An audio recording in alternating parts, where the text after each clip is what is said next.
no God. Stamp eternity on my eyeballs. Why didn't I have a word? Because there was no sign of anguish. Não me diga que essa geração é extravagante. Ser extravagante é ser como Estevão. Not to be like the world, and not to be like the great majority of American Christians, but to be like Jesus Christ. You don't know why you're clapping. I'm talking about you.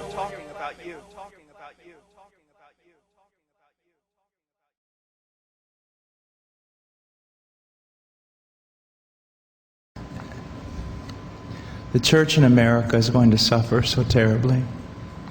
And we laugh now, but they will come after us. They will come after our children.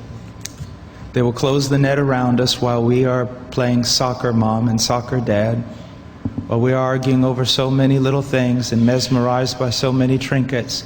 The net even now is closing around you and your children and your grandchildren, and it does not cause you to fear.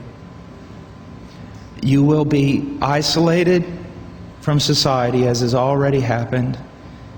Anyone who tries to run for office who actually believes the Bible will be considered a lunatic until finally we are silenced.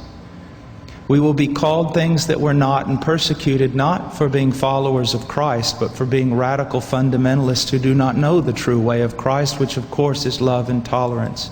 You'll go down as the greatest bigots and haters of mankind in history. They've already come after your children, and for most of you, they got them.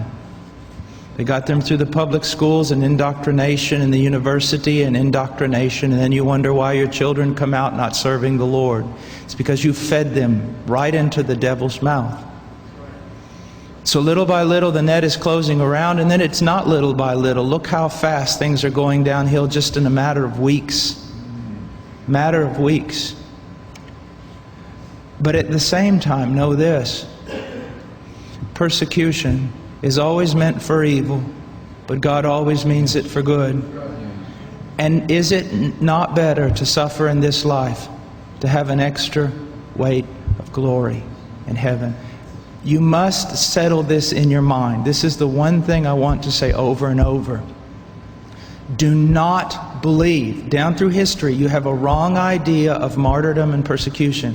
You think that these men were persecuted and martyred for their sincere faith in Jesus Christ. That was the real reason, but no one heard that publicly.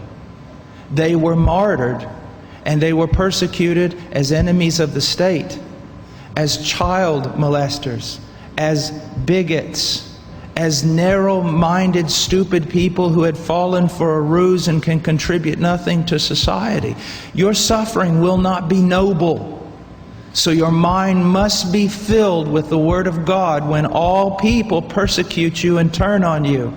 And the Spirit of God in common grace pulls back, and you see even your children and your grandchildren tossing in the lot that you should die.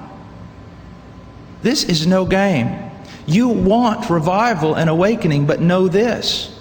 For the most part, great awakenings have come only preceding great national catastrophes or the persecution of the church. I believe God is bringing a great awakening, but I believe that He is raising up young men who are strong in trust in the providence of God to be able to wade through the hell that's going to break loose on us. And it will be on us before we even recognize it. Unless in God's providence, He is not done.